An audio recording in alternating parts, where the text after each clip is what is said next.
You should smile more. You should send more GIFs. You should send more memes. You should joke around with your coworkers. And you should just do everything that you possibly can to enjoy, the thing that you're dedicating 1/3 of your daily life to. This podcast is brought to you by HeyTaco, the only peer-to-peer recognition platform that uses tacos to help teams around the world share gratitude. I'm Doug. I'm Una. This is our podcast, Amazing Teams.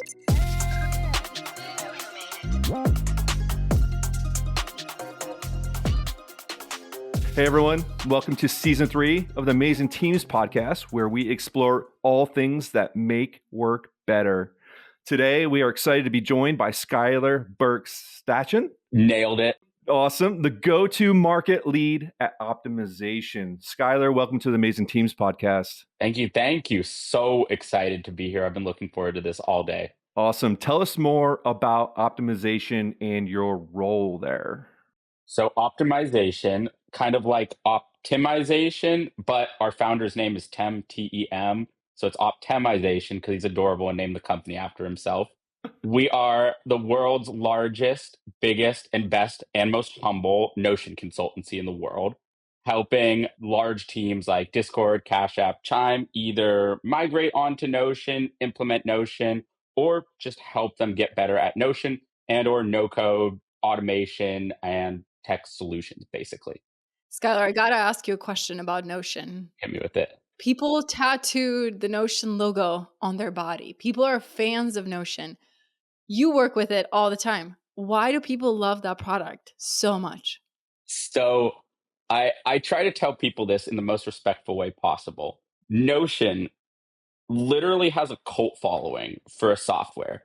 And it's the most unbelievable thing that I've ever seen in my life. I did not know it was possible for people to love a software that much to the point where they have it literally tattooed on their arm.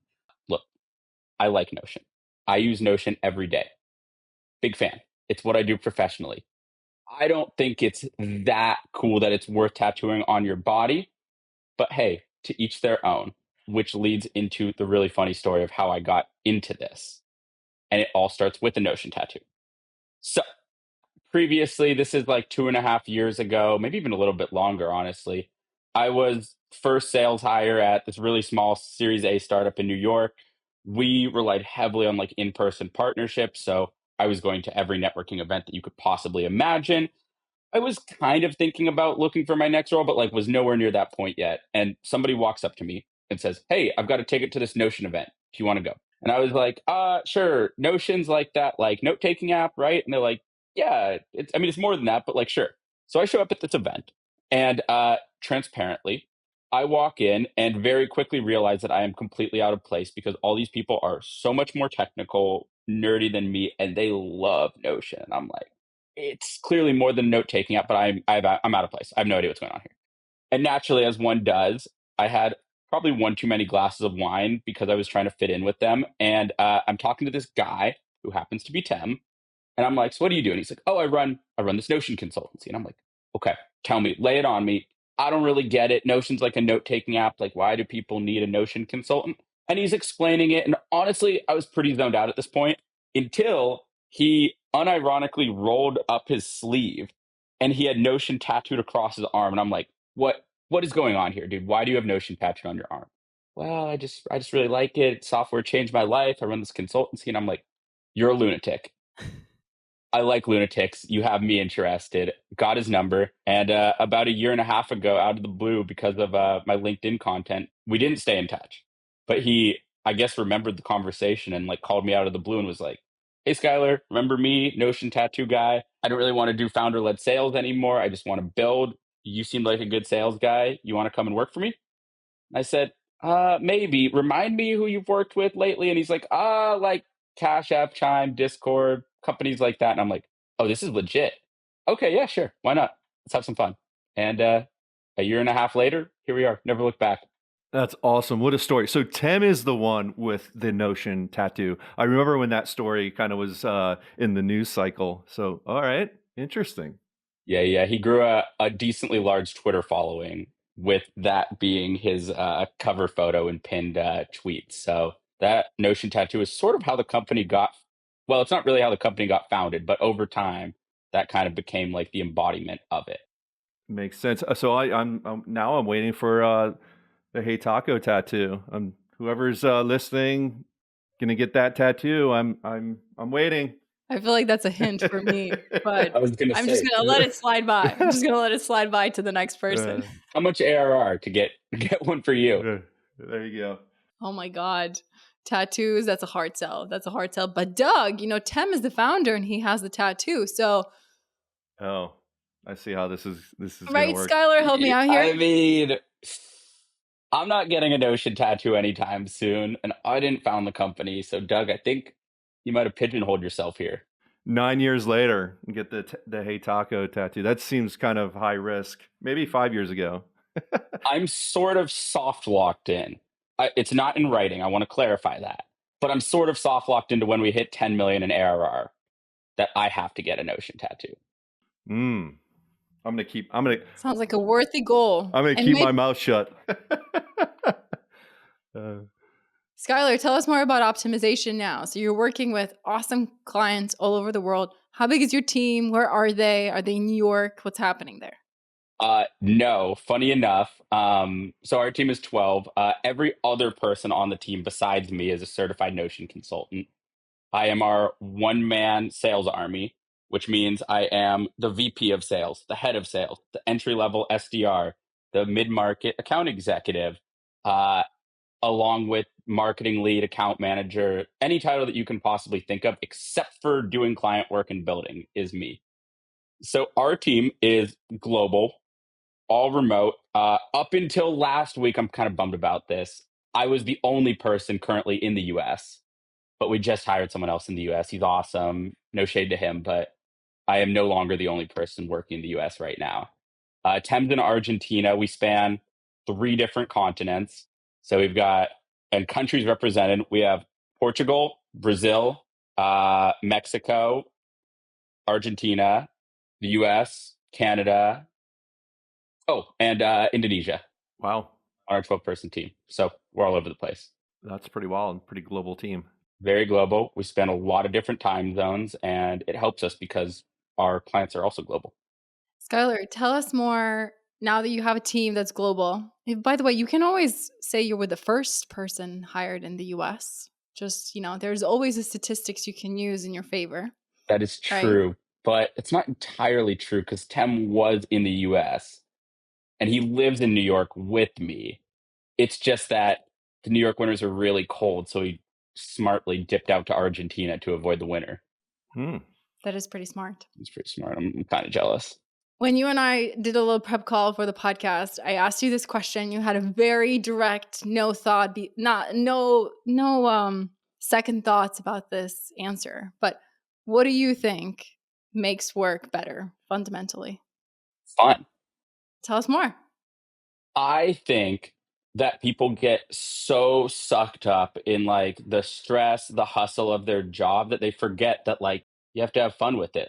Especially like if you like really like take a zoom out and like really think about like work, right?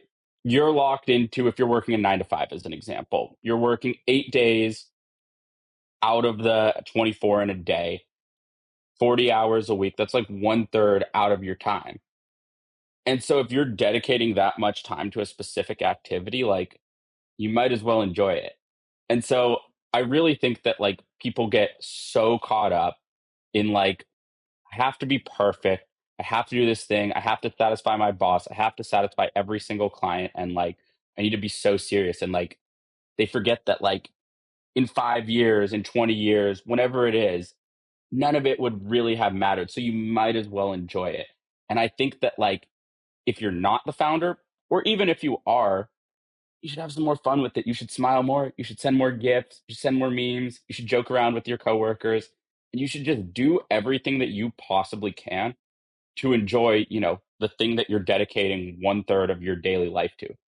I think that's right. I mean, Una knows, like I love having fun. I think fun's so important, right? I have 2 kids that play sports, and I'm constantly reminded that if they're not having fun, they're not going to be engaged in their craft. They're not going to be engaged in their sport. And I think it doesn't change, as we become adults.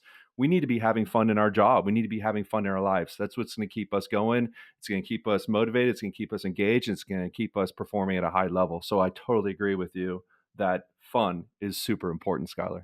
And I think, one thing like to piggyback off of that is like, especially in sales, and I can give some other examples, but like, especially in sales, I was talking with a buddy the other day and, we were going over and we're like, oh, end of the quarter, end of the year, so stressed about like hitting quota and like getting some of these deals in. And then we were like kind of joking and we're like, it's kind of crazy that like we're talking about like this is like the end of the world. Like we sell software, we sell services. Like we're not doing open heart surgery. Like whether or not we perform at the end of the day, like is not life or death. Like the world is not fundamentally going to shift if people buy our services or buy our software. We get compensated very well, usually, to literally talk on Zoom every single day as a living. So, like, at the end of the day, you shouldn't be that stressed about it because it doesn't matter that much. And I think that like having that mindset and that mentality is going to actually make you that much more successful and crush those things because you're not like so worried about the outcome of every single thing. And I think that applies to like literally every single thing when it comes to work is like the more stressed you are, the more seriously that you take it. Obviously, there's times to be professional, but the more seriously you take it, the less fun you're going to have and the less productive that you're going to be because we're all humans. We're not robots, right? We're not AI agents. We're humans that are trying to do our best every single day. And the more that you like remember to smile, laugh, and have fun with it, the more that you're actually going to be productive and be able to perform at the highest level to accomplish whatever it is that you're trying to do. How did you come to know this? Did you have a very shitty job where you were being very serious and sucking, and then you're like, yeah, I should have more fun? Or were you just always this way? You're like, you know what? I really like to have fun in my life, and it's just carrying through everything I do. Well, to clarify, I definitely was always this way. I just think that life's more fun when you have fun with it. Like, I don't know. I'm a very glass half full person. Like, my mom always was just like, I mean, you can make excuses, you could be upset, or you could not be. Like, it's all a mindset. Like, but my first job out of college, honestly, most of my jobs have been like pretty shitty up until this one, like if you really think about it. But like my first job out of college, I was cold calling for FanDuel. We had to make minimum 100 manually dialed cold calls a day, minimum, which is crazy, like in hindsight, especially the fact that we were literally manually dialing them. But like, I don't know, you just like get your teeth kicked in all day. You get told to fuck off, you get sweared at, you just get rejected over time. And I was like, oh, this is so draining. And like everyone that I talked to that like had gone through that or was in that position at like an entry level sales role was just like miserable. And like I was like, dang, I really don't want to be miserable. Like, how can we find ways to have fun with this? This was also like the height of COVID. And so I was like, I don't know. I'm just gonna like throw out some like crazy things and like shadow box in my room like while I cold call. Like I don't know, set like weird goals where it's like, once I make 25 calls a day, I get to eat like a handful of Skittles. Or just like, I don't know, literally the randomest things that you could think of. Like whenever I get my next rejection, I have to do 5 push-ups. I love that. It's like you made a lousy job fun, right? So I think that's really smart. Just gotta gamify it, like set like, mental stuff in your head that like gives your brain like dopamine like every single time you do something. Gamification is such a wonderful fallback. Like raising kids, I've realized that's a great motivator, right? Create a leaderboard, incentivize performance, do something that makes them want to achieve something and then recognize them. So I subscribe to that belief that, adding a little gamification helps. I think it's important for kids, but also like when you're training skills to the highest level. Like I was reading this book about this trainer that worked with Steph Curry that helped him get from like, hey, I just graduated from Davidson that no one knows about to I'm going into the NBA. And he just set up these training skills with like, hey, if you get 10 out of 10, you get this. If you do this, you get this. Like it made it more fun for him to do endless amounts of shooting, right? You're talking about thousands of shots a day.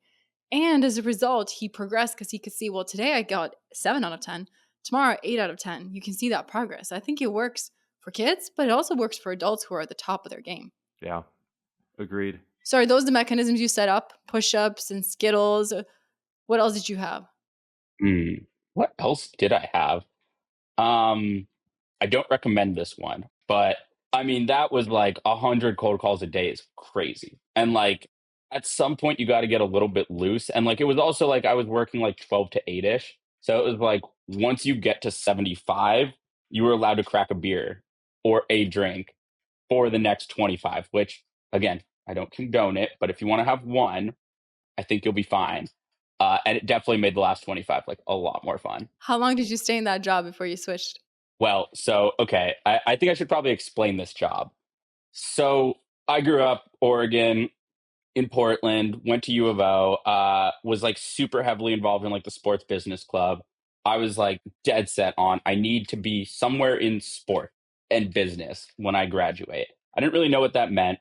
And I got a job out of college selling tickets for the Mets.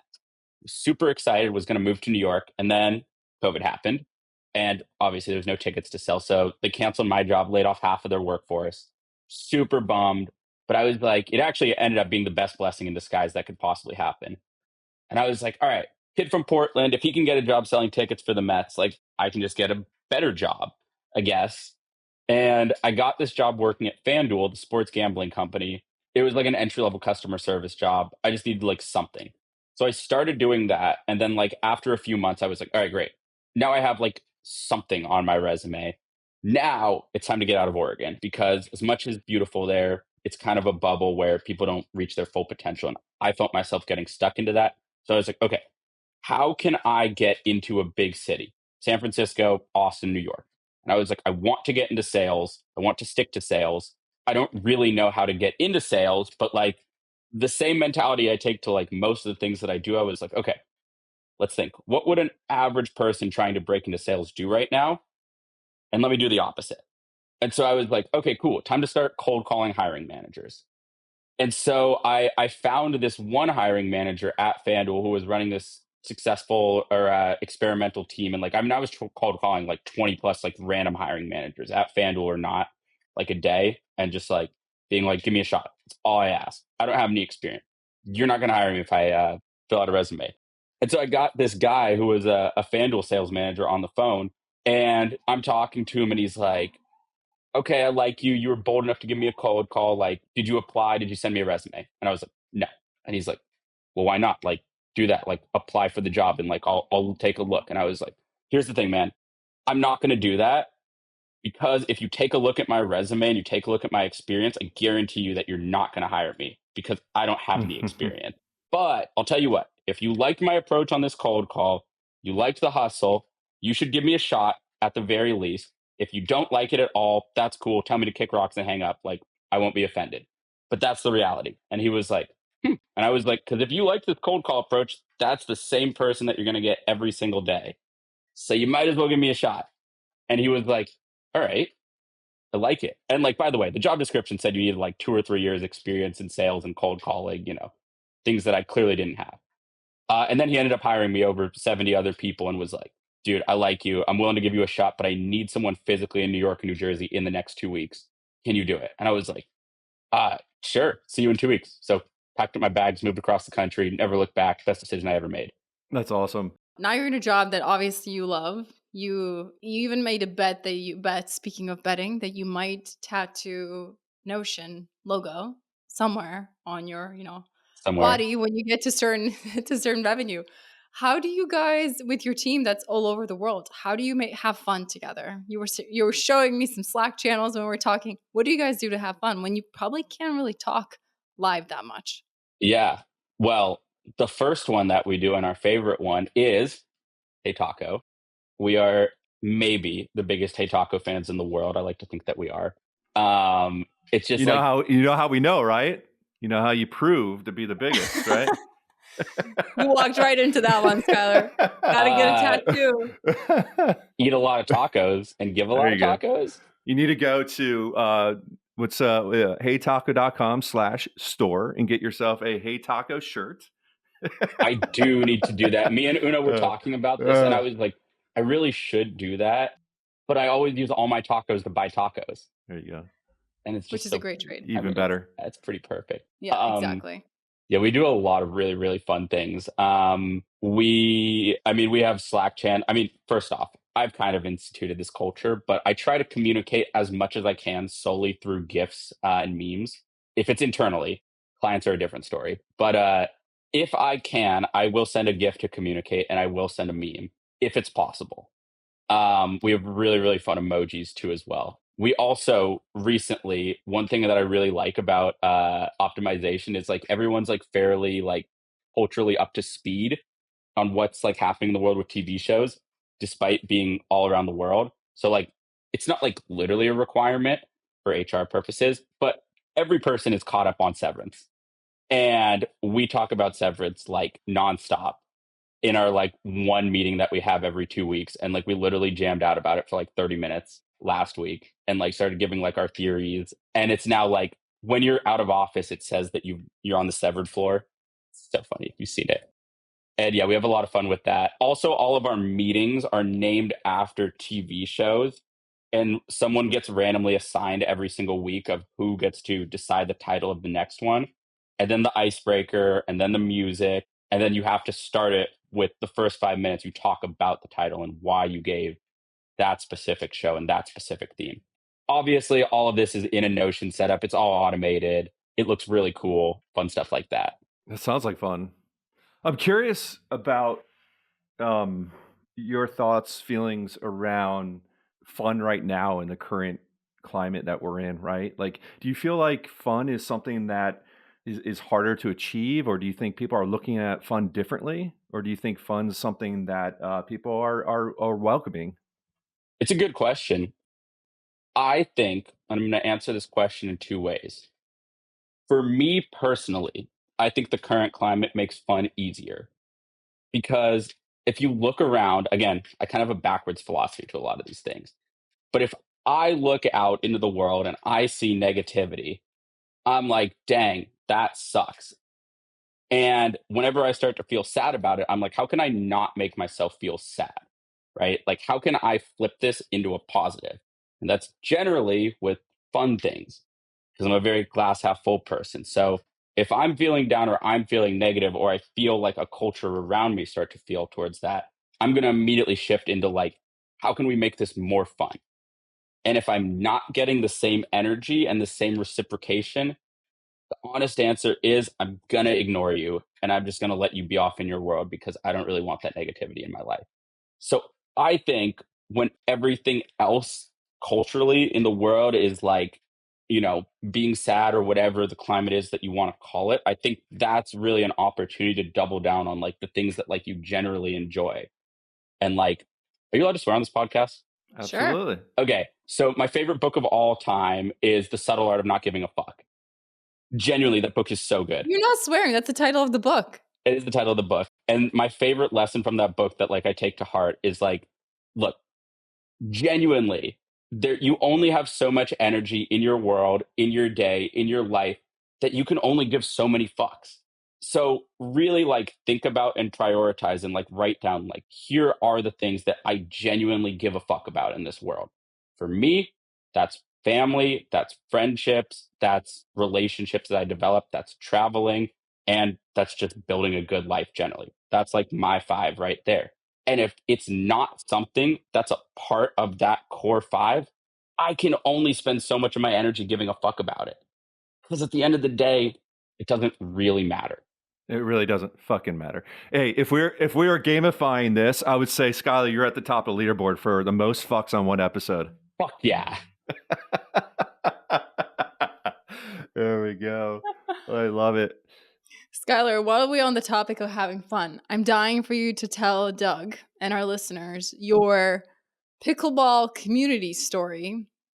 Because I feel like besides you getting the job at FanDuel by cold calling the hiring manager, I think this describes your hustle and the way you like to have fun. So please tell us how that got started. Okay, so one of my favorite stories of all time. I am the one-man sales army here at Optemization. We are a very small company that nobody has ever heard of. We do not have a big marketing budget. And when I say we don't have a big marketing budget, it's actually zero. And so we have to get really creative with our prospecting and like figuring that out. So when I first got hired here, I was looking for ways to get creative. Notion has such a big cult following that I'm like, I need to get more involved in the community. Like, how can I get people to recognize us? Like, I want to be the Notion guy that whenever somebody thinks of Notion and they need help, they're going to hit me up. Now, I also have a fairly big LinkedIn following. That's a whole other story. So I see this guy. He was the VP of marketing at Apollo at the time, the sales enablement tool. He was posting about like their Notion was a disaster and like they needed help with like an audit and like a full restructure and training, get their adoption up, etc. He did not respond to any of my cold calls, cold emails, outreach, whatever. I see him post on LinkedIn one day and he's like, hey, I'm going to be in New York for the next week for a bunch of Apollo events. I'm looking for people in the city who play pickleball. Who plays pickleball?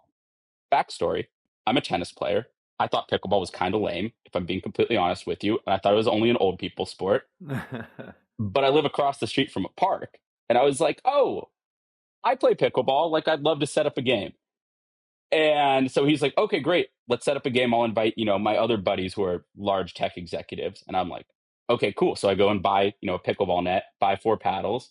I go and buy some bagels and coffee and I show up, the next day at 8 a.m. on a Thursday.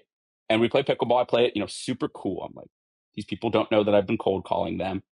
And I'm realizing, I'm like, holy shit, these are like 4 really large tech executives at like pretty massive like tech companies. Like I couldn't pay to get in the room with these people. This is really cool. And after they're like, Skyler, that was amazing. Like I didn't know what to expect from it, but like we're having like, this like rooftop happy hour. Tickets are like $800. I'll comp your ticket. Like you can be like my guest tonight. I'm like, great. We all have a blast. We go out. The next day they're like, we should play again. And everyone's like, yeah, totally. But only 3 people show up. Me, this executive, and this other guy who's a founder of an early stage tech company. We go play, it's just us 3. We have a blast. Dude goes back to Vermont or wherever he lived. And I'm walking home with the other guy. And it turns out we're neighbors, naturally, because that's the way the world works sometimes. And he's like, dude, what if we just like did this every week? Like, who knows what would happen? Like, people might show up. And I was like, yeah, sure.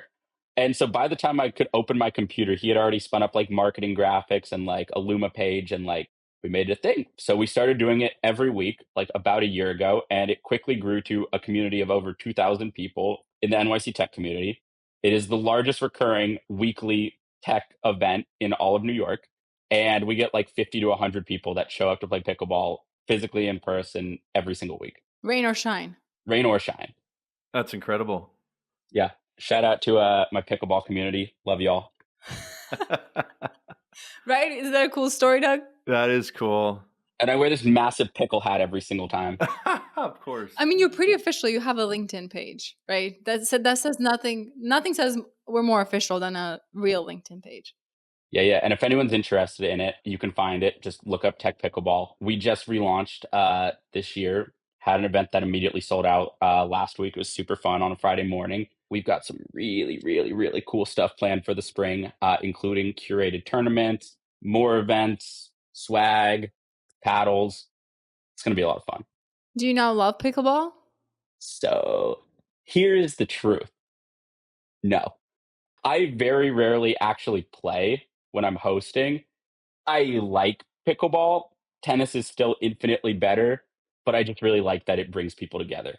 And it's really, really fun hosting events and like seeing really, really cool stuff happen in the community. I've literally seen like founders like get introed to VCs, raise funds, vice versa. I've seen people get hired there. I saw a dude sublet his apartment there to somebody else. Like it's just really cool to like bring people together with like a commonality. Pickleball in this instance. Who knew? That's amazing. And just like see like what comes of it as opposed to just like your standard happy hour where like everyone's trying to sell to each other and like it's boring, it's awkward, no one's having fun, and like this is just like so much better. Maybe pickleball's the new happy hour. Dude, it is. It's pickleball's the new golf, is what I say. Pickleball's the new golf. There you go. I'll take that trade. Yeah. A lot easier to get to, a lot easier. It doesn't last 4 hours. You play Right. for an hour and you're out. You have a cup of coffee at the end, you're good. Not like 18 holes, it's forever. There's free coffee and bagels. You don't even have to play. Like people will come stop by on their way to work on a Friday morning. They'll just hang out. Like that's pretty common. That's awesome. Or they'll play one game. We'll have people who have never played before. People are very, very welcoming and nice. It kind of just works. That's so cool. Should we talk about gratitude? Let's talk about gratitude. Let's talk about gratitude. Well, Skyler, as you know, with HeyTaco, everyone has 5 tacos to give each day to either recognize someone for something they've done, or to show appreciation, or to just simply put a smile on someone's face. Who are you giving your 5 tacos to today, and why? Easy. Same person who gets my 5 tacos every day, which is obviously my mom. Oh, we'll do a sound effect. I know. No, for real though. My idol, my inspiration, my drive. She's freaking awesome. And yeah, I feel like she's the reason that I am the way I am and get to live this awesome life. So shout out mom. Shout out all the moms. There you go. Y'all are the best. I love it. You got to make sure your mom listens to this podcast. You can't miss those 5 tacos publicly given. Of course she's going to listen to this podcast. Of course she's going to listen to the podcast. Duh. What do you think that I sent her when I told her about HeyTaco? I sent her the article about, was it McKinsey? You're at whichever consultancy, Goldman? Can't remember. Which article? There's so many, Skyler. We just can't keep track of them all. I'm just kidding. Doug, it's the one where you were talking about like how you were at like the corporate job that you hated, and you founded HeyTaco and bootstrap with like 2 employees and like your future work. And I sent that to my mom, and I was like, I'm obsessed with this company's brand. They're so cool. Hey, that's I love that story. And 9 years in, and I wake up every day excited to continue on. So Now, Doug, you'll love this. One, when Una hit me up, I immediately sent her, and I was like, oh my God, HeyTaco offered me to be on their podcast. I'm so excited. And she was like, amazing. And she responded with, taco GIFs, because she gets me. that's awesome. And then I immediately sent it to my Slack channel. And what did everyone do? Gave me tacos. Naturally. That's awesome. Well, Skyler, thank you for being on the podcast. Really appreciate it. Of course. Our favorite HeyTaco thing that I was telling Una about that I forgot to mention earlier, just so you have this, is on Tuesdays, we have an automated Slack message that goes out at 12:15 p.m. Eastern time every single Tuesday. And it's Taco Tuesday. And you spend your 5 tacos hyping up other teammates. And so it's like this awesome, like, here's all of our highlights. Here's a teammate that helped me out. And then everyone hypes them up with tacos. So everyone sends out the 5 tacos. And it's a really good way to, we do it anyway in our wins and brag channels, but like, it's required that you send out tacos and give people love. It's a special occasion on a Taco Tuesday. That's great. Exactly. That's amazing. Skyler, thank you for joining us and for sharing your energy. This was awesome. And if we make it to New York, we know where to be on a Friday morning. Pickleball. The only place to be on a Friday morning. The only place to be. I maintain that there's no better way to start your Friday morning. There never has been, and there never will be. Thank you, Thanks, Skyler. y'all. Thank you.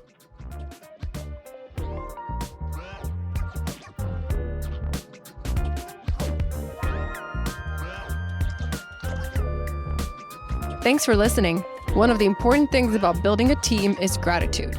If you're looking to add more gratitude into your team, check out HeyTaco.com. We are clearly biased, but it really does work. Use the code AMAZINGTEAMS to receive 15% off for the first 3 months of your subscription.